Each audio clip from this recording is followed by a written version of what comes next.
Notre thème de ce jour, tout est accompli. Qu'est-ce qui est accompli? On dit souvent que tout est accompli, mais l'on ne se pose pas la question qu'est-ce qui est accompli.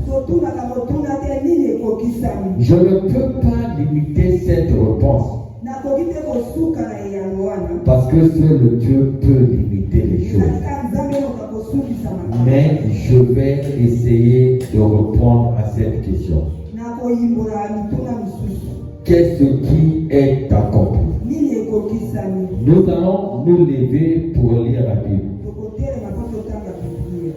Jean 1, 16. Quelqu'un peut lire?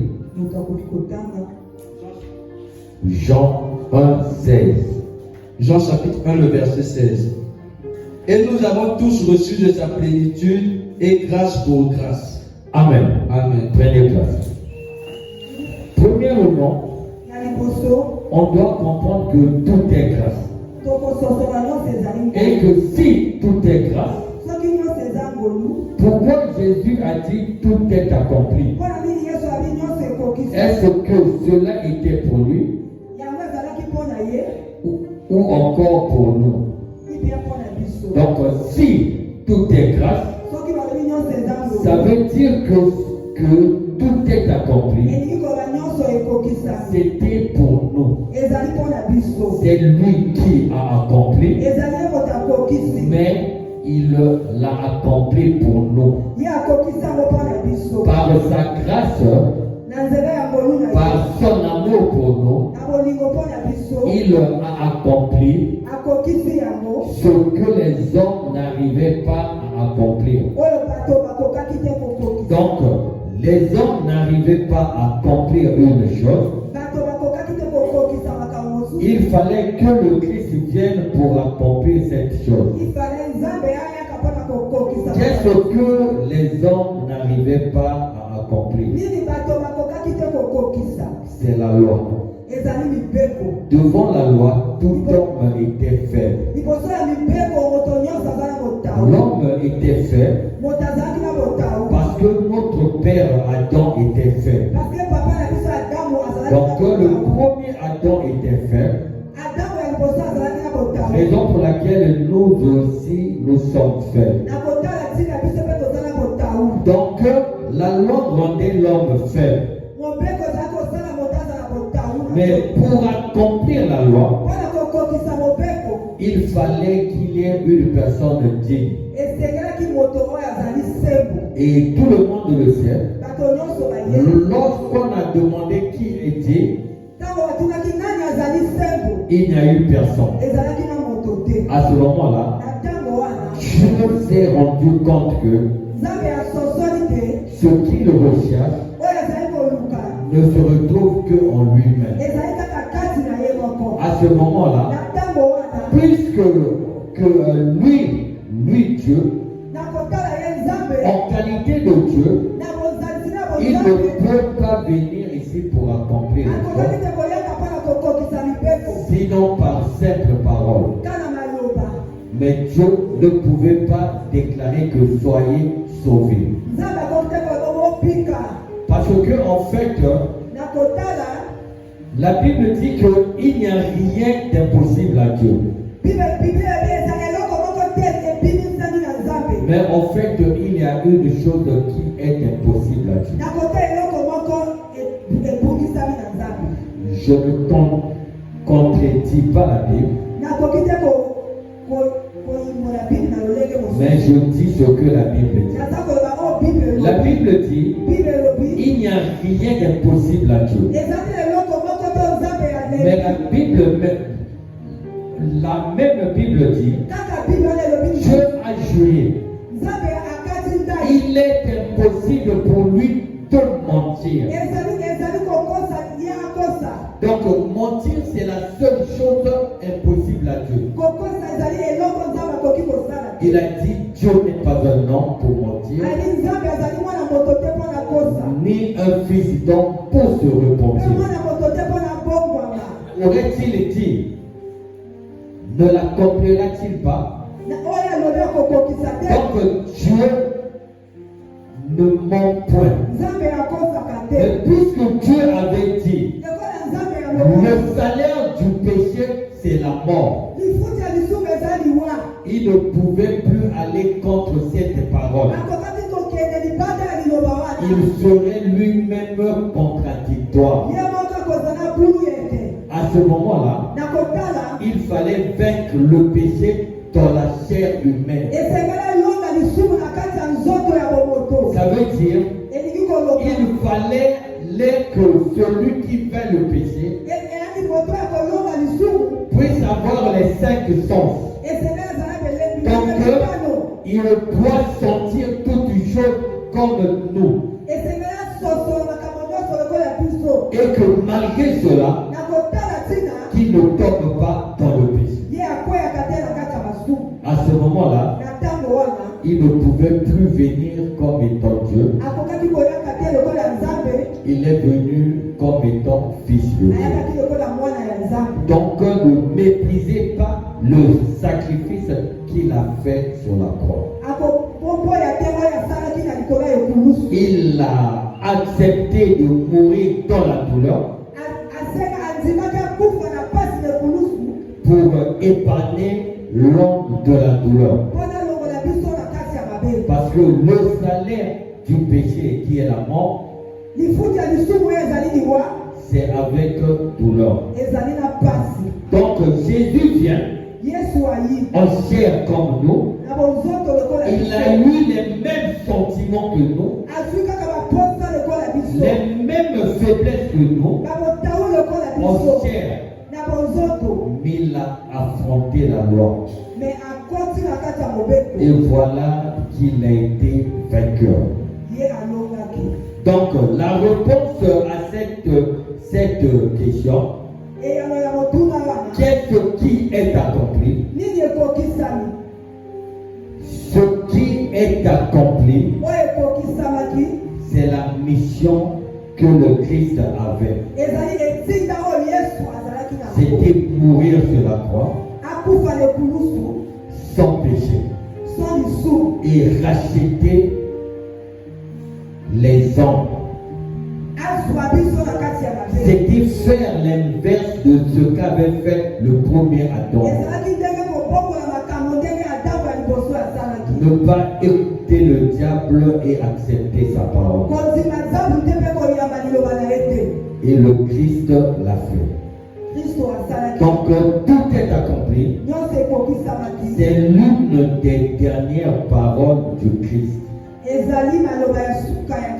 Avant de rendre là, il dit tout est accompli.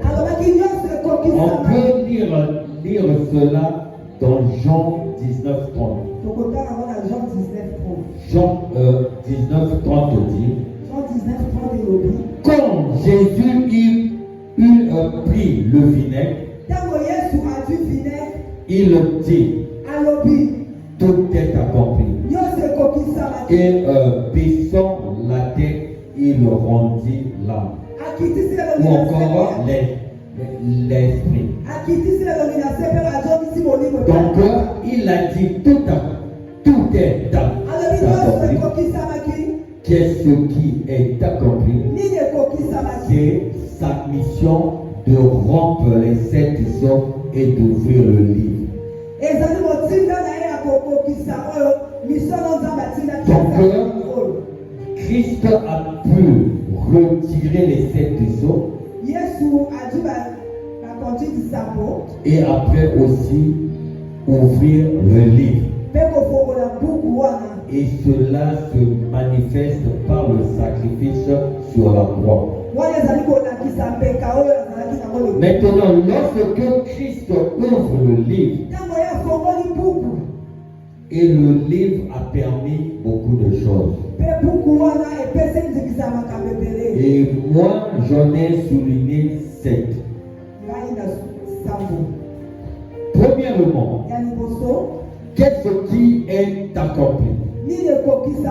La possibilité de vaincre la loi au moyen de l'enfant. la possibilité de vaincre la loi au moyen de la foi.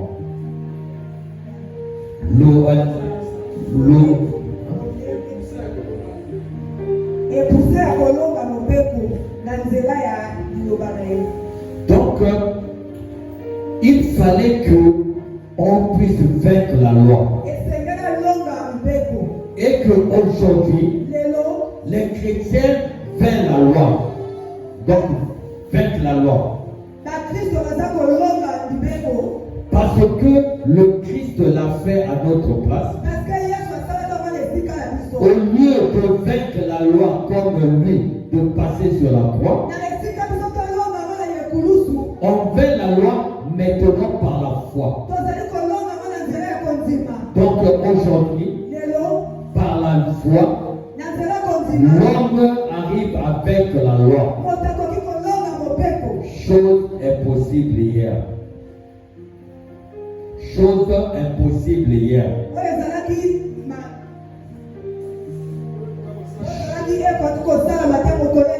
Donc, que la première des choses, Jésus a permis que la loi soit vaincue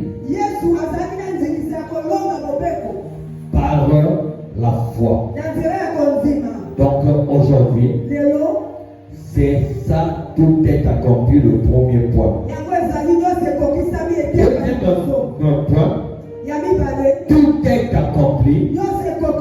Dieu a permis que sa parole arrive jusqu'aux païens. À savoir que les païens hier, c'était toutes les personnes qui ne sont pas juives. Donc la parole de Dieu était réservée aux juifs. Mais lorsque Jésus a dit tout est accompli, il a permis maintenant que les païens d'autres nations puissent croire en Dieu. Et le premier païen à croire en Dieu, on va lire cela dans la Bible.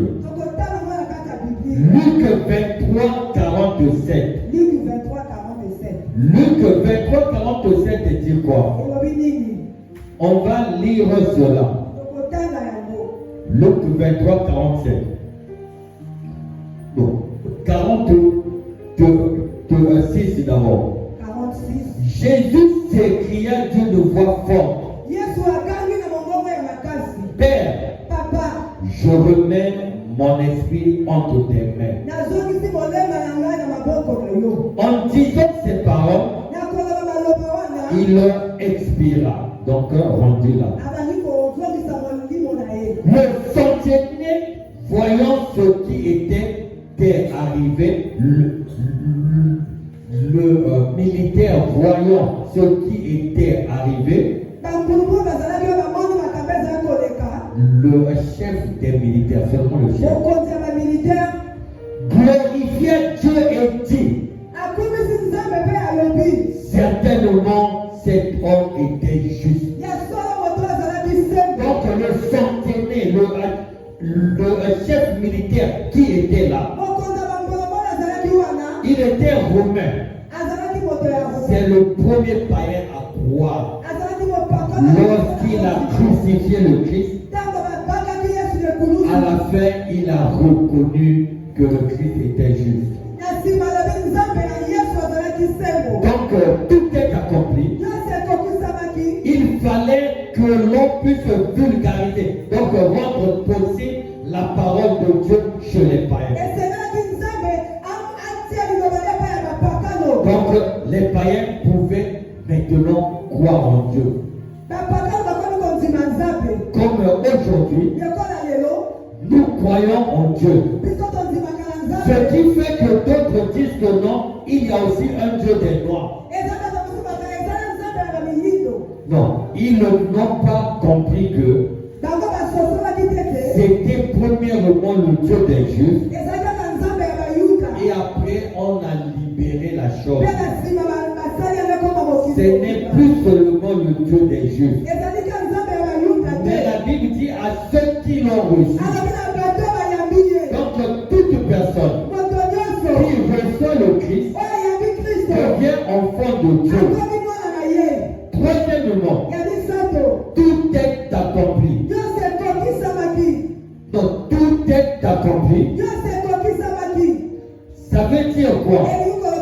L'accès à la plénitude de Dieu. Donc tout le monde peut accéder à Dieu.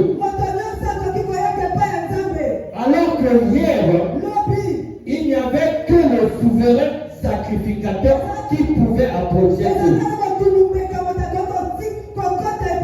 Mais lorsque Jésus dit tout est accompli, le voile du temple s'est déchiré en deux. À ce moment-là, Jésus a laissé un message. Il dit par là, on n'a plus besoin d'aller vers Dieu que par le souverain sacrificateur. Raison pour laquelle Élisée avait dit Dieu de mon père Élie.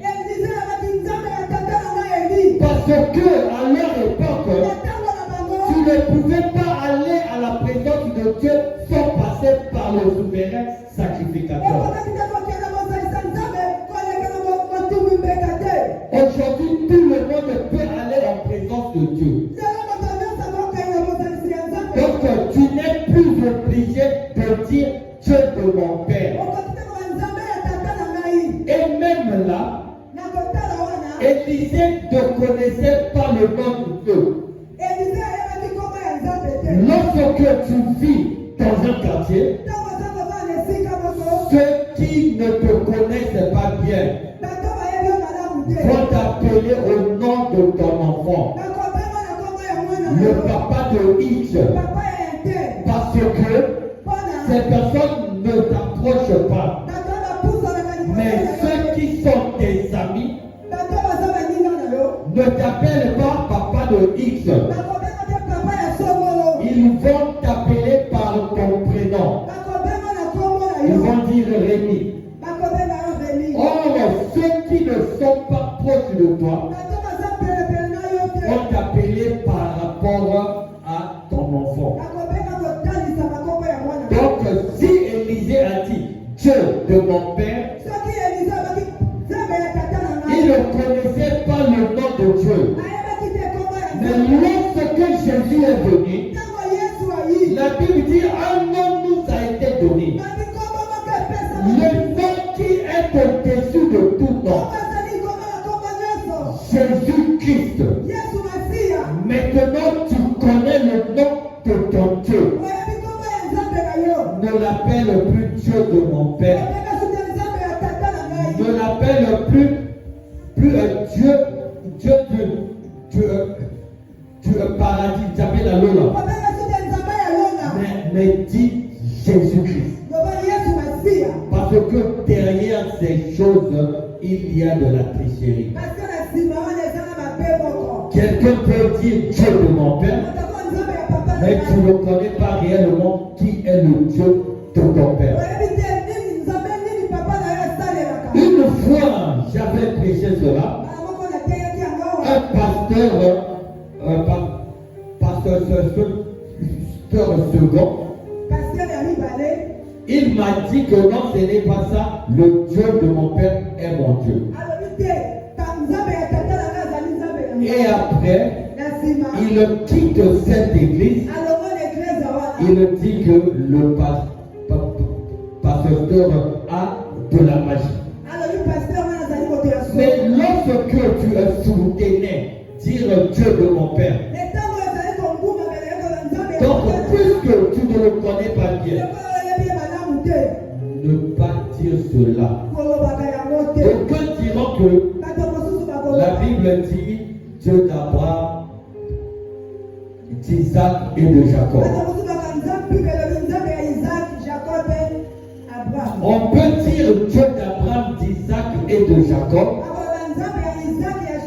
parce que c'est le témoignage de lui-même Dieu. Il a lui-même témoigné. Il a dit, je suis le le Dieu d'Abraham, d'Isaac et de Jacob. Mais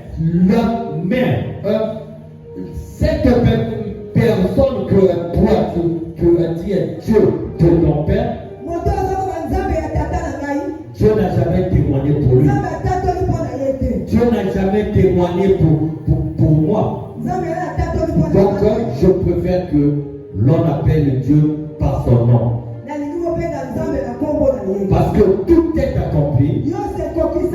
C'est l'accès à la plénitude de Dieu. Et cet accès-là, elle est disponible. Donc tout le monde peut accéder à Dieu aujourd'hui au moyen de la prière. Quatrièmement, tout est accompli. C'est la cultivation de la miséricorde. Miséricorde. Donc, aujourd'hui, Dieu a permis qu'il y ait miséricorde. La miséricorde signifie au-delà des règles, des critères de Dieu, Dieu peut faire miséricorde à qui il veut. Donc, au-delà de tout ce que la parole de Dieu dit, Dieu ouvre cette brèche, ouvre cette voie pour qu'il décide selon sa volonté. Ça s'appelle miséricorde. Et Dieu fait miséricorde à qui il veut. Il peut parler par un païen. Il peut parler par un fou. Il peut bénir un païen. Il sait que l'autre tu es magicien. Il te bénit quand même. On l'a vu avec Joseph. Potiphar était un magicien, un grand maître. Mais la Bible dit, Dieu bénit l'Égyptien à cause de Joseph. À ce moment-là, c'est la miséricorde. Raison pour laquelle d'autres disent, la Bible dit, Dieu n'exauce pas les pécheurs. Je suis pécheur, j'ai prié à Dieu, Dieu a exaucé. À ce moment-là, Dieu t'exauce par miséricorde. Pour une raison qu'il connaît lui-même. Ça peut être pour t'orienter vers sa parole. Ou encore Dieu t'a béni pour que toi maintenant tu puisses bénir un païen. On ne sait, non, pardon, un chrétien. Par exemple, toi, tu acceptes d'élever un enfant. Or, cet enfant-là, c'est un élu de Dieu. Mais toi-même, tu es païen. Mais Dieu, pour la vie de cet enfant, il bénit le païen. À ce moment-là, il agit dans sa miséricorde. Donc, tout est accompli. C'est aussi l'activation de la miséricorde de Dieu. Cinquièmement, tout est accompli. C'est la possibilité d'une nouvelle naissance. Donc Dieu rend possible une nouvelle naissance. Tu es déjà né, tu as grandi, mais Dieu demande que tu sois né de nouveau. Parce que tu étais né à l'image du premier Adam. Et après maintenant, Dieu veut que tu renais à l'image du second Adam. Donc à ce moment-là, la personne change de vie et que les gens témoignent. Parce que la nouvelle vie a été rendue possible. Et ça fait partie de cette phrase, tout est accompli. Et sixièmement, tout est accompli, c'est l'accès à la vie éternelle. Donc bien avant, on ne pouvait plus accéder à la vie éternelle. Et voilà que Jésus a fait des choses sur la croix. Et lorsqu'il dit tout est accompli, il dit que maintenant là, par moi, les gens peuvent atteindre la vie éternelle. Raison pour laquelle Jésus dit, je suis le chemin, la vérité et la vie. Donc, il rend possible la voie qui arrive à la vie éternelle. Et que Jésus dit, nul ne vient au Père que par moi. Parce que c'est lui, Jésus, qui a rendu possible la vie éternelle chez les hommes. Il n'y a point d'autre salut sinon au nom de Jésus. Donc, tout est accompli. Jésus voulait aussi dire aux hommes, maintenant vous pouvez atteindre la vie éternelle. Mais à condition que vous passez par moi. Parce que hormis moi, personne ne peut aller à la vie éternelle. Septièmement, tout est accompli. Jésus a voulu dire par là que les prophéties des anciens sont accomplies. Donc tout ce que les Jérémies ont dit, Ésaïe, Joël, tout ce monde-là, ce qu'ils ont déclaré, qui vont arriver, aujourd'hui ces choses se sont accomplies. Et parmi ces choses, il y a Ésaïe qui a dit, un enfant est né, un fils nous est donné. L'enfant né, c'est la parole prêchée. Le fils donné, c'est le Saint-Esprit en nous. Lorsque tu reçois la parole de Dieu, tu gardes cette parole devient fils en toi. Ça veut dire que cette parole devient le Saint-Esprit en toi. Donc tout texte accompli, c'est l'accomplissement des prophéties des anciens. Tout ce qu'ils ont dit, c'est accompli sur la croix. Pour conclure, je vais donner un conseil. Le plus souvent, les gens disent non, je prie là-bas. Peu importe l'état d'âme ou encore le comportement du pasteur, ce n'est pas mon problème, c'est ma foi. Dernièrement, un pasteur m'a dit, dans leur église, un collègue pasteur, il a rendu le pasteur visionnaire aveugle. Donc il est devenu aveugle parce qu'un pasteur de l'église a envoyé l'abeille piquer le pasteur dans l'œil. Et après, lui leur dit, lorsqu'il approche le pasteur visionnaire, il lui dit que je savais qu'il était sorcier. Et que même lorsqu'il te combattait, je le savais. Lorsque tu étais tombé malade, c'était lui qui voulait t'achever. Je lui ai dit, mais tu le sais, tu restes là-bas pourquoi?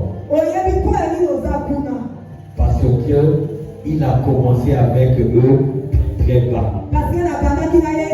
Il était aussi très jeune. Mais je lui ai dit, à ce moment-là, tu es témoin du mal. Parce que tu demeures là où il y a le mal. Tu évangélises pour cette assemblée. Alors que tu le sais qu'il y a le mal. Donc, ne pas accepter d'être témoin de la mort de Christ. Ça veut dire que là où on parle d'une parole contraire à la parole de Dieu, là où on fait des pratiques contraires à la parole de Dieu, ne sois pas témoin. Ça veut dire aussi, ne confirme pas les choses que toi tu ne maîtrises pas. Tu vas prendre la défense pour rien. Tu vas parler d'une chose que toi-même on t'a démontré par la Bible que c'est faux. Mais parce que tu pries là-bas, tu es obligé de soutenir. À ce moment-là, tu es présent, témoin de la mort du Christ. Parce que là où il y a la parole déformée, c'est là où on crucifie de nouveau le Christ. Et lorsque toi tu soutiens cela, parce que c'est ton pasteur, tu tues le Christ de nouveau. Mais alors que dit la Bible, on peut lire Luc 23, verset 45. C'est le dernier verset. La Bible dit, bon, je prends un 44. Il était déjà environ la 6e heure. Il y eut des ténèbres sur toute la terre jusqu'à la 9e heure. Le soleil s'obscurcit et le voile du temps se déchira par le milieu. Donc, le soleil n'a pas voulu être témoin de la mort de Jésus. Il a préféré s'obscurcir. Mais les chrétiens sont témoins de la mort de Christ. Il contribue même. La chose est forte. Mais la personne prend comme de la défense. Sachez-le que c'est un blasphème contre le Père des Esprits. Si je prêche une chose et que l'on démontre dans la Bible que je suis dans le faux, ce que tu peux faire, tu viens me voir, tu expliques la chose. Si je contredis, tu cherches à voir 2 ou 3 autres pasteurs que toi, tu penses être modèle. Et qu'ils doivent tous démontrer ça dans la parole de Dieu. Et non ceux qui disent seulement